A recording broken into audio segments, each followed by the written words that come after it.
Статистикаас харахад Монгол улсад жил бүр дунджаар 16 мянган хос гэрлэлтэд бүртгүүлдэг бол нөгөө талд 4,000 гаруй хос албан ёсоор гэр бүл цуцлуулж байна. За үндсэндээ шинээр бүртгүүлсэн 3 гэр бүл тутмын нэг нь гэрлэлтэд цуцлуулж байна гэсэн үг юм. За захин орчинд салах нь зөв. За нэгнээ зовоохын оронд тус тусын амьдралаа бодсон нь дээрээ гих үзэл бодол төв юм болсон. За энэ нь хувь хүний эрх сонголтыг хүндэтгэх мэт боловч за гэр бүл цуцлалтыг хит энгийнээр хүлээн зөвшөөрөх заулмаар хэвийн үзэгдэл мэт ойлгуулах нь хүүхэд гэр бүлийн харилцаа болон нийгэмд урт хугацаанд сөрөг үр дагаврыг авчрах эрсдэлтэй гэж сэтгэл зүйчид үзэж байгаа юм.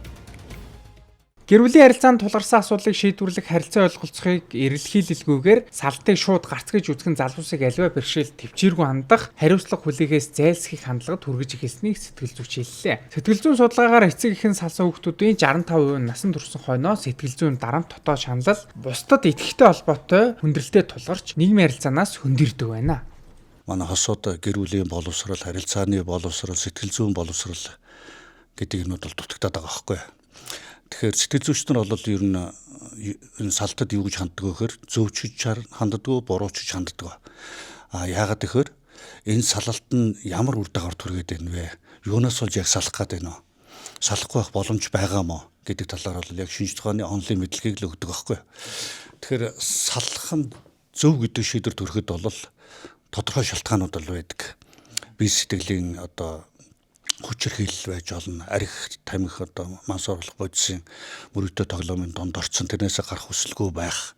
Тийм ээ, эсвэл биенээсээ сэтгэл урвсан байх.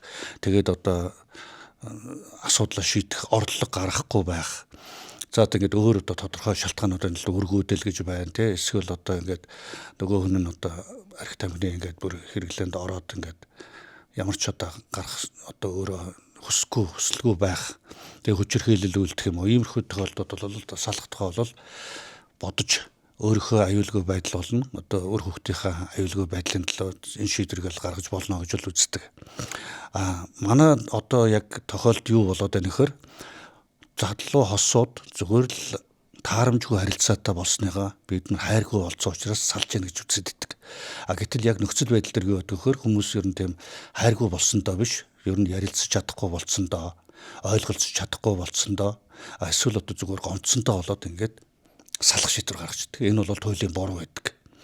Тийм учраас сэтгэл зүйч нар юу гэж ханддаг вэ гэхээр салахын тулд ямар ч хэлсэн мэржлийн хүнд хандаач. Энэ салах гэдгээрээ асуудлаа шийддэг юм аа. Асуудал хэн хэнд нь байж болно. Салснаар бол асуудлыг шийдэхгүй. Яагаад гэвэл өөрсдийнх нь тарих бодолд нь буруу итгэл өнөшөл бага насны травма, код, комплекс синдром иймэрхүү сэтгэл зүйн гаралтай асуудлууд байгаа бол салах тухайгаа энийг бол шинжлэх ухаанчаар хандаарч гэж зөвлөгөө өгдөг байхгүй. Тэгэхээр энэ дээр тохирсон бол тодорхой техникүүд, тодорхой сорилууд, тодорхой асуумжууд, тодорхой шийдэл гарцууд бол зөндөө байдаг. Төвчгийн аргагүй хүчирхийлэл эрүүл бус харилцаанаас гарах нь зөв шийдвэр байж болох ч аливаа зөрчил бэрхшээлийг даван туулахын оронд хамгийн амар гарцыг сонгох хандлага газар авах нь буруу гэж сэтгэл зүйч тайлбарлалаа. Судалгаагаар салсан осуудын 60 гаруй хувь нь гэрэлснийхээ эхний 3-5 жилд үл ойлголцол санхүүгийн өндрөл зэрэг асуудлыг даван туулж чадалгүй харилцаагаа дуусгадаг байна. Мөн захин орчинд түгээмэл харагддаг төгс амьдралын дүр зургийн залуусыг бодит амьдралын сорилт зөрчилтэй нүр тулах сэтгэл зүйн бэлтгэлгүй болгож багахан асуудал тулгархтал салтыг шийдэл гэж харах хандлагыг дэмэгдүүлж байна. Юу дагаал тэгэл салчтай гээл хоёр тишээ хараад гэртээ очиод хөвчих амжилттай биш л байна баг. Бас хариуцлага байна.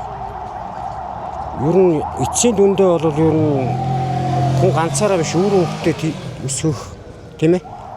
Бас хариуцлага хүлээх гэж нийгэмд ирчээд тэрнээсээ зугтаагаал тэгээд дахиад дараагийнхаа үнийг нөгөө шабак нугаачаал бүхэл хүний амьдралыг л хувь тамирыг эргүүлчихэл тэгэл явчих юм гэсэн үг тийм. Залуу уулаас бол энэ гэр бүлийн бүх хүн боловсралтай болсон гэр бүл төлөвлөлт гэдэг юмыг л сайн хийгээд ирээдүйд л эцэг их болоод би аав болох би ээж болох гэсэн хүн бүрэн бэлтгэл хандсан цагт л сууж байгаасаа гэж хүсэж байна. Нэг гэр бүл төсөөх учраас улаас бүхний хүмүүжил өөр байгаа. Ууртай нь ууран татаж уудаг нь архиа уухгүй байвал тэр айл өөлөх баха гэж би санджээ. Салах бол буруу шүү дээ. Үр хүүхдээ өнчрүүлээл дараагийн янз бүрийн муухай хэрэгүүд гараад байгаа шүү дээ. Эн чинь бас тэр хой даав маа гэл янз бүрийн гачин асуудлууд гараад байгаа юм шүү дээ. Тэгэхээр би салахыг зөвшөөрөв. Бэрхшээл тулгарх бүр цалдыг хэвийн үзэгдэл мэтэр хүлээн зөвшөөрч өгшүүлгээс илүүтэй хосууд асуудлаа нээлттэй ярилцсан, харилцан ойлголцож шийдвэрлэх чадварыг төлөвшүүлэх нь нийгэмд илүү өвөөжтэй байдаг байна. Тиймээс залуусыг гэр бүл зохиохоос өмнө харилцаа сэтгэл зүй мэдлэгээр хангаж зөрчилдөөнөөс эрүүл зөв аргаар даван туулах дадал хэвшүүлэхэд анхаарах шаардлагатай сэтгэл зүйч санууллаа.